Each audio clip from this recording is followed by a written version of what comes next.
Assalamu alaikum. In this video, I'll be discussing about an opinion published in Tribune newspaper on 27th April 2020-21 titled as Pakistan RCEP Regional Comprehensive Economic Partnership and an Integrating Asia। इसमें बताया गया है कि पाकिस्तान को क्या impact होंगे RCEP से, क्या इम्प्लिकेशंस होंगी और उससे एशिया RCEP से एशिया कैसे इंटीग्रेट होगा।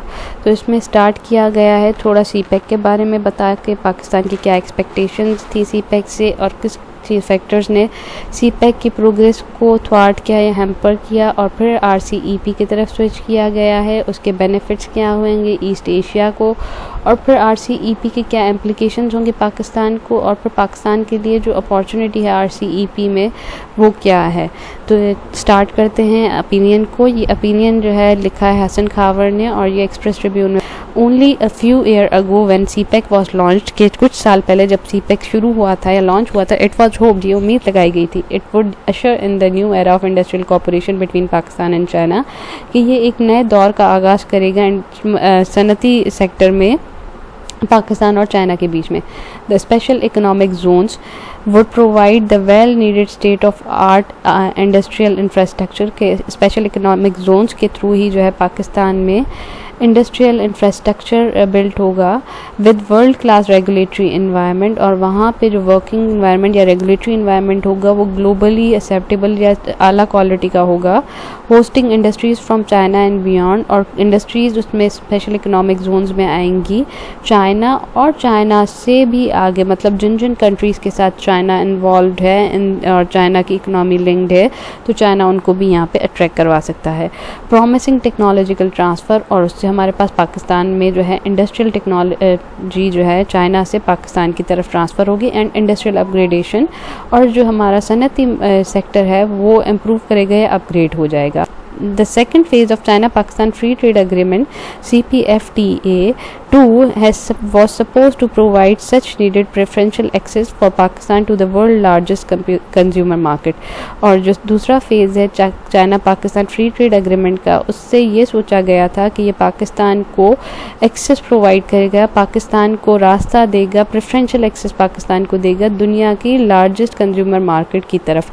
And the more ambitious of us, कि हम में जो ज़्यादा एम्बिशियस लोग हैं, जो ज़्यादा अच्छा सोचते हैं, थॉट वो ये सोच रहे थे कि that it would be Pakistan gateway to global value supply chain, कि इससे क्या होगा CPEC के थ्रू पाकिस्तान को ग्लोबल वैल्यू चेन में एक्सेस मिलेगी। ग्लोबल वैल्यू चेन में मींस कि ग्लोबली पाकिस्तान जो है वो इंपोर्ट एंड एक्सपोर्ट कर सकेगा अपने products. And finally redefining the country's industrial capabilities, और आखिरी चीज़ क्या कि पाकिस्तान की जो इंडस्ट्रियल कैपेबिलिटीज़ हैं उनको रीडिफाइन कर लेगा। पाकिस्तान की जो इंडस्ट्रियल कैपेबिलिटीज़ हैं उनको भी रीडिफाइन करवाएगा, मतलब कि इन्हांस करेगा एंड इम्प्रूव करेगा। तो यहाँ पे हमने मेंशन कर लिया कि हमारी एक्सपेक्टेशन CPEC से क्या थी, कि हमें state of art industrial infrastructure मिलेगा, वर्ल्ड क्लास रेगुलेटरी इन्वायरमेंट होगा स्पेशल इकोनॉमिक जोन्स में, वहाँ पे इंडस्ट्रीज़ होंगी चाइना और उससे ज़्यादा के दूसरे ममालिक की, और टेक्नोलॉजिकल ट्रांसफ़र होगा और इंडस्ट्रीज़ हमारा इंडस्ट्रियल सेक्टर जो है वो इम्प्रूव करेगा और अपग्रेड हो जाएगा।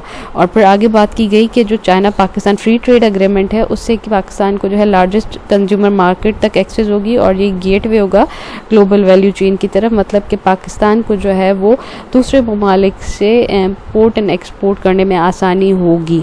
आगे बताया गया है 6 years after CPEC launch, CPEC के 6 साल लॉन्च होने के बाद भी however the dream remain unrealise, के जो हमने ख्वाब देखे थे या जो हमने उम्मीदें लगाई थी वो अनरियलाइज है, मतलब उन पे काम नहीं हुआ या हमारी उम्मीदें जो हैं वो उन्होंने कोई फ्रूट बेयर नहीं किया। ऑल दो जबकि देखा जाए at least 3 special economic zones are under development, 3 जो स्पेशल इकोनॉमिक जोन्स हैं उन पे काम तरक्याती काम चल रहा है। एंड CPFTA मतलब China Pakistan free trade agreement 2 has been signed, और China Pakistan free trade agreement 2 जो है वो उस पर साइन हो चुके हैं। We still have to witness, और हमें अभी भी देखना है large scale relocation of industries from China के, अभी भी ये अभी फ्यूचर में होगा कि बहुत सारी जो है लार्ज स्केल इंडस्ट्रीज़ चाइना से उठा के पाकिस्तान में कायम की जाए या रिलोकेट की जाए, मतलब इंडस्ट्रियल सेक्टर की जो रिलोकेशन है वो अभी हुई नहीं है। अब यहाँ पे बताया गया है कि हमारे पास जो लैक ऑफ प्रोग्रेस है या सीपेक की जो परफॉर्मेंस है या जो हमारे ड्रीम अनरियलाइज्ड हैं उसका क्या रीज़न है, ये लैक ऑफ प्रोग्रेस क्यों है, क्यों काम नहीं हो रहा। This lack of progress can be attributed to our snail paced bureaucracy. सबसे पहला रीज़न बताया गया है snail paced bureaucracy. Snail paced means बहुत आहिस्ता आहिस्ता चलना, मतलब सुस्त रवि का शिकार होना। तो हमारे ब्यूरोक्रेसी में जो है वो वर्किंग बहुत ही स्लो होती है। तो first reason is the snail paced bureaucracy. दूसरा है द पेंडेमिक, मतलब कोविड की वजह से बहुत सारे काम जो है वो स्टक हो गए हैं, बहुत सारे डीलिंग्स जो हैं वो कंप्लीट नहीं हुई। तो सेकंड रीज़न इज़ पेंडेमिक या Covid. The third is Pakistan own economic crisis, Pakistan के अपने मुआशी जो है वो मसाइल या मुश्किलात जो है वो एक रीज़न है। And the fourth is the recent change in our foreign policy, और हमारी खारजा पॉलिसी में जो अभी तब्दीली आई है वो ये 4 रीज़न बताए गए हैं कि ये जो है कंट्रीब्यूट करते हैं या ये जो है थ्वाट करते हैं सीपेक की प्रोग्रेस में या उसके आउटपुट में। तो हम यहाँ पे सेकंड पैराग्राफ में हमने पहले देखा कि हमारे जो ड्रीम्स हैं या हमारे जो सीपेक्स एक्सपेक्टेशंस थी वो कंप्लीट क्यों नहीं हुई। तो उसमें जो फैक्टर्स जो हैं वो इसमें शामिल है factor hampering the progress of CPEC, वो मेंशन किए गए हैं। तो यहाँ पे हमने वो चारों रीज़न लिख दिए, snail paced bureaucracy, the pandemic, economic crisis and change in the foreign policy are the factors which are hampering or are hindering the progress of the CPEC. आगे बताया गया है but while Pakistan is reconfiguring its approach towards CPEC, जब तक पाकिस्तान अपनी approach या अपना तरीक़ाकार को जो है रिकन्फिगर कर रहा है, दोबारा सोच रहा है, तब्दील कर रहा है सीपेक की तरफ, the world has not stand still, जो दुनिया है वो मुंजमद नहीं होगी, ठहर नहीं गई। एक दुनिया जो है वो चलती ही रही है। स्टैंड स्टिल का मतलब होता है रुकाव या ठहराव। तो यहाँ पे कहा गया कि दुनिया फ्रोज़न नहीं होगी, दुनिया में जो है डिफरेंट पैक्ट्स, डिफरेंट एग्रीमेंट्स हो रहे हैं।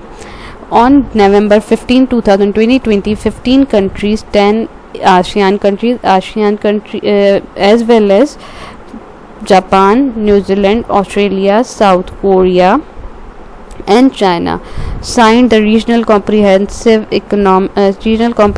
partnership के 15 नवंबर 2020 में 15 ममालिकों ने RCEP मतलब रीजनल कॉम्प्रिहेंसिव इकोनॉमिक पार्टनरशिप के एग्रीमेंट को साइन किया, जिसमें जो है वो 10 आसियान कंट्रीज़ हैं। आसियान कंट्रीज़ में आ जाते हैं association of south east Asian Nations, south east Asia की 10 कंट्रीज़ आ जाते हैं, और फिर Japan, New Zealand, Australia, South Korea और चाइना शामिल हैं। फर्दर बताया गया है RCEP में जो है वो 29% ऑफ वर्ल्ड GDP आती है, मतलब RCEP में जो कंट्रीज़ मिलते हैं उन सब की जो कंट्रीब्यूशन टुवर्ड्स वर्ल्ड GDP देखा जाए तो वो 29% रिप्रेजेंट करता है। GDP means gross domestic product. 27% of global trade की तरफ कंट्रीब्यूट करते हैं और 1/3 ऑफ वर्ल्ड पॉपुलेशन को रिप्रेजेंट करते हैं। This mega regional partnership is expected to bring East Asia together in term of trade economic cooperation like never before. तो इस RCEP का सबसे जो मेन ऑब्जेक्टिव है या फ़ायदा ये है कि ये ईस्ट एशियन कंट्रीज़ को एक साथ लाएगी इन टर्म ऑफ या economic trade and economic cooperation. इससे पहले ऐसा कोई भी जो है वो पैक्ट या एग्रीमेंट नहीं है जो कि ट्रेड और इकोनॉमी की टर्म में ईस्ट एशियन कंट्रीज़ को एक साथ लाए। तो इस पैराग्राफ में RCEP के बारे में बताया गया है। तो यहाँ पे हमने पॉइंट्स लिख लिया RCEP के बारे में कि वो 15 नवंबर 2020 में हुई थी और इसके 15 मेंबर्स हैं, जिसमें 10 आसियान कंट्रीज़ हैं और फिर Japan, New Zealand, Australia, South Korea और चाइना शामिल हैं। और RCEP 29% ऑफ वर्ल्ड GDP को रिप्रेजेंट करता है, 27% ऑफ ग्लोबल ट्रेड को, और 1/3 पॉपुलेशन जो है इन RCEP के ममालिक में दुनिया की रहती है। आगे बताएं इन पर्टिकुलर ख़ास करके the unified rule of origin under RCEP, मतलब एक रूल है RCEP में, would be mean that the product manufactured as per RCEP originating criteria will be able to move freely within the block. के unified rule of origin है RCEP में, जिसका मतलब ये है कि द प्रोडक्ट जो कि मैन्युफैक्चर होंगे RCEP के ओरिजिनेटिंग क्राइटेरिया के मुताबिक, मतलब RCEP का कोई स्पेसिफिक क्राइटेरिया बताया गया है कि प्रोडक्ट इस तरीके से मूव हों RCEP कंट्रीज़ में तो वो जो है वो ईजीली RCEP के ब्लॉक में, मतलब इन 15 ममालिकों के बीच में फ्रीली जो है मूव कर सकेंगे। उसके लिए कोई रिस्ट्रिक्शंस या उसके लिए कोई लिमिटेशंस नहीं होंगी, उसके लिए कोई भी जो है वो डिफरेंट डॉक्यूमेंटेशंस वगैरह नहीं करनी पड़ेंगी। सिर्फ क्या चाहिए होगा, with only a single certificate of origin, सिर्फ एक सर्टिफिकेट ऑफ ओरिजिन चाहिए होगा जिसमें पता चल जाएगा कि वो इन RCEP कंट्री, मतलब जो RCEP के मेंबर्स हैं उनसे ही उन्हीं कंट्रीज में बना है या नहीं बना। तो इससे रिजल्टेंटली बेनिफिट क्या होगा कि सिर्फ एक ही आपके पास सर्टिफिकेट ऑफ ओरिजिन चाहिए होगा, तो सर्टिफिकेट ऑफ ओरिजिन की वजह से डॉक्यूमेंटेशन का टाइम रिड्यूस हो जाएगा। तो इससे रिड्यूस किया जाएगा सबसे पहला टाइम, दूसरा कॉम्प्लिकेशंस, मतलब मुश्किलात जो डॉक्यूमेंटेशन वगैरह में या आपके पास टैक्स वगैरह लगते हैं, इंपोर्ट वगैरह एक्सपोर्ट ड्यूटीज़ लगती हैं, वो सारे भी रिड्यूस हो जाएंगे। एंड देन जो है जो डॉक्यूमेंटेशन की कॉम्प्लेक्सिटीज़ हैं वो सारी भी कम हो जाएंगी। तो RCEP का जो यहाँ पे बेनिफिट ईस्ट एशियन कंट्रीज़ को मिलेगा in terms of their time, complications and cost of managing the regional value chain, के इस regional value chain में मतलब इस region में जो products move होंगी उनको move करने में time complexity और जो time required होगा वो reduce हो जाएगा। This will make these countries more integrated, और इसका resultantly क्या होगा, ये ममालिक जो है ज़्यादा जो है बेहतर वे में integrate हो जाएंगे and competitive बन जाएंगे, और ultimately क्या होगा कि ज़्यादा investment को attract करेंगे। तो यहाँ पे इस पैराग्राफ में benefit बताया गया है RCEP का ईस्ट एशियन कंट्रीज़ में।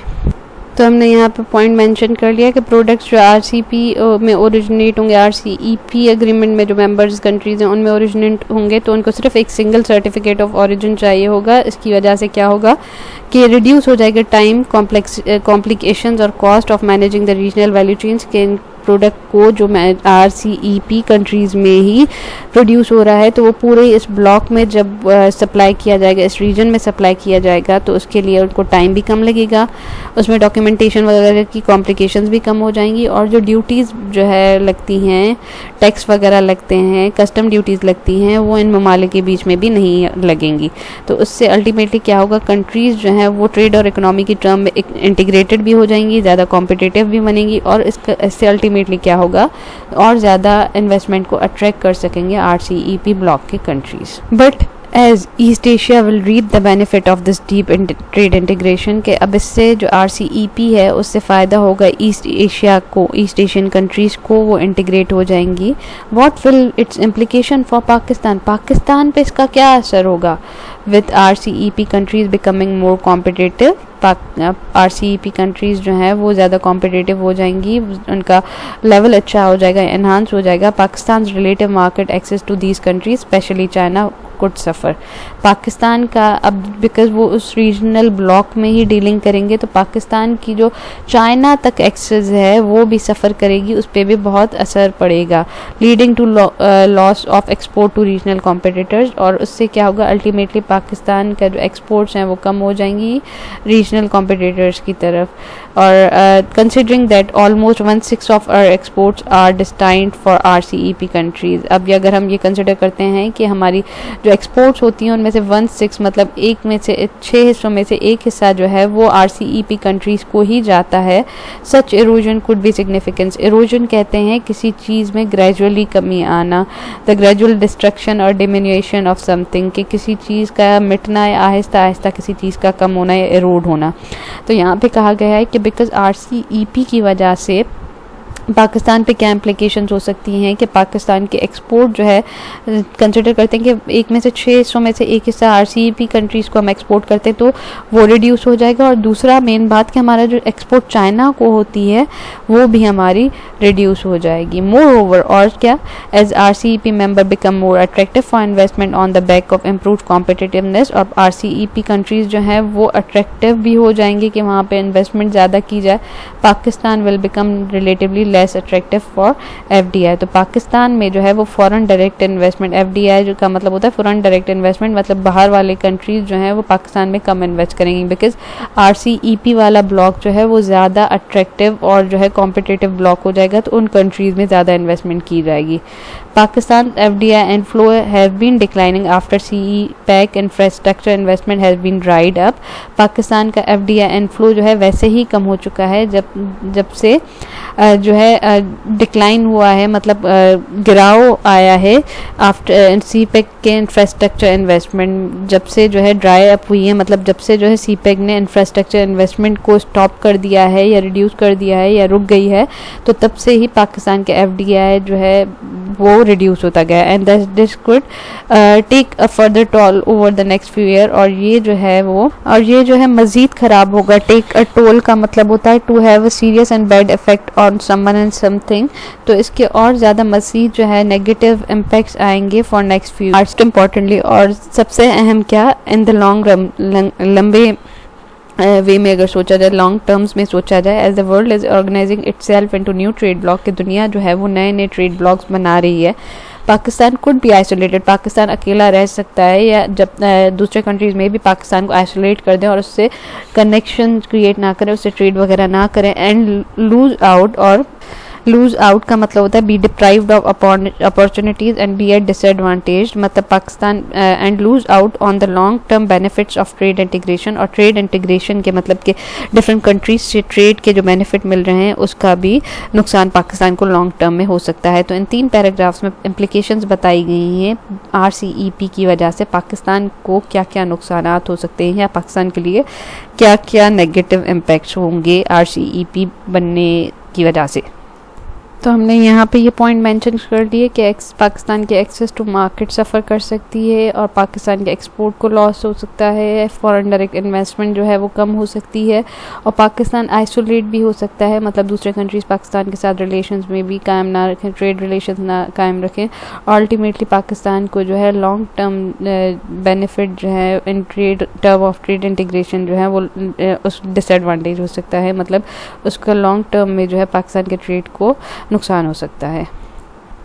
But with new challenges also come new opportunities, नए चैलेंजेस के साथ नई अपॉर्चुनिटीज़ भी आती हैं, नई आपके पास जो है वो options भी अवेलेबल होते हैं। The RVCs mean regional value chain under RCEP will still have opportunity for other countries to plug in, और उसमें जो है दूसरे ममालिक के लिए भी जो रीजनल वैल्यू चेन है RCEP के अंडर वो दूसरे ममालिक को भी अब्जॉर्ब कर सकती हैं या उनको भी मौके फराहम कर सकती है। The threshold for the regional value chain content under RCEP is 40%, which means that there would be space to have 60% content from elsewhere, मतलब कि RCEP के रीजनल वैल्यू चेन में जो है वो 40% जो है वो RCEP कंट्रीज ही पार्टिसिपेट करेंगी, पर स्टिल जो है 60% जो है दूसरे बंदे भी पार्टिसिपेट करते हैं and still qualify for duty free trade within the bloc, तो वो क्वालिफाई कर सकते हैं या वो duty free access within the bloc duty free जो है वो ट्रेड कर सकते हैं,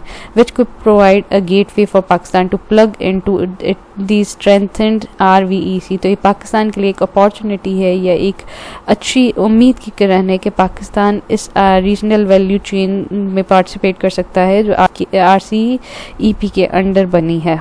प्लग इनटू का मतलब होता है to get to know and receive information about something और स्टार्ट यूजिंग और बीइंग इन्वॉल्व्ड इन समथिंग। तो यहाँ पे बताया जो प्लग इनटू का मतलब यूज़ किया है to being involved in something की टर्म में यूज़ किया गया है। तो यहाँ पे बताया गया है कि रीजनल वैल्यू चेन जो RCEP के अंडर बना है तो उससे पाकिस्तान को बेनिफिट मिल सकता है कि 60% जो है वो दूसरे कंट्रीज़ भी इस पर पार्टिसिपेट कर सकते हैं जो कि RCEP ब्लॉक का पार्ट ना हो और वो ड्यूटी फ्री ट्रेड कर सकते हैं इस ब्लॉक के साथ। तो पाकिस्तान के लिए एक अपॉर्चुनिटी होगी कि वो इस चीज़ को अवेल करे। फर्दर मोर इसके अलावा RCEP will open for accession by any country and will therefore provide an opportunity to Pakistan to join especially with China support. तो दूसरा ये है कि पाकिस्तान जो है RCEP का भी मेंबर बन सकता है अगर चाइना उसे सपोर्ट करे। तो if Pakistan chooses to join RCEP, अगर पाकिस्तान RCEP को ज्वाइन करता है, it would be new start for the country toward embracing trade integration. तो ये पाकिस्तान के लिए एक नई शुरुआत होगी कि वो दोबारा ट्रेड इंटीग्रेशन की तरफ बढ़े and putting an end to inward looking protectionist policies, और वो प्रोटेक्शनिस्ट पॉलिसीज़ को जो है एक तरफ करे। But in order to benefit from RCEP we have to become more competitive। पर यहाँ पर रिकमेंडेशन दी गई है या एक चीज़ को कॉशन दिया गया है, कहा गया है कि हमें जो है वो RCEP का मेंबर बनने के लिए जो है हमें ज़्यादा कॉम्पिटिटिव बनना पड़ेगा। RCEP offer both a glass half full and a glass half empty for Pakistan, कि RCEP के हमारे पास नेगेटिव नुकसानात भी हैं, नेगेटिव रिपरकशंस या इम्प्लिकेशंस भी हैं, और ये हमें अपॉर्चुनिटी भी प्रोवाइड करता है। तो ये ऐसे है कि एक ग्लास आधा भरा हुआ है या आधा खाली है। It depends on how we choose to look at it. ये हम पे डिपेंड करता है, मतलब पाकिस्तान पे डिपेंड करता है कि वो भरे हुए ग्लास को, मतलब जो ग्लास है उसको आधा भरा हुआ कंसिडर कर रहा है, मतलब उसकी पॉजिटिविटीज़ को कंसिडर कर रहा है, या फिर जो है वो उस ग्लास को आधा खाली कंसिडर कर रहा है, या उसकी नेगेटिविटीज़ को कंसिडर कर रहा है, मतलब उसकी नेगेटिव इम्प्लिकेशंस को कंसिडर कर रहा है। By closing our eyes to these transformational changes around us are no more an option, और हमारा अपने आप को इन चीज़ों से लाताल्लुक़ करना, मतलब मुंह फेर लेना जो दुनिया में चेंजेस हो रही हैं, वो उसके लिए हमारे पास कोई और ऑप्शन नहीं है। मतलब हम इस ऑप्शन को अवेल नहीं कर सकते कि दुनिया से आइसोलेट हो जाएं और इन ट्रांसफॉर्मेशनल चेंजेस या जो तब्दीलियाँ आ रही हैं उनसे मुँह फेर लें।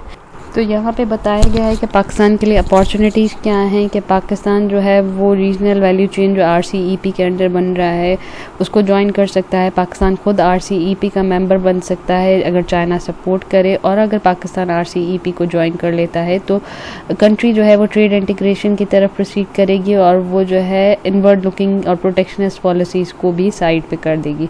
पर इन सब के लिए हमें एक रिकमेंडेशन दी गई है कि पाकिस्तान को खुद को कॉम्पिटिटिव होना पड़ेगा, ताकि वो RCEP का अगर मेंबर भी बनता है या उसकी रीजनल वैल्यू चेन में भी कंट्रीब्यूट करता है, तो दोनों केसेस में पाकिस्तान को कॉम्पिटिटिव बनना पड़ेगा। So this was all about this opinion. Hope you like this opinion. Kindly subscribe to my channel and share my videos with your friend. Thank you.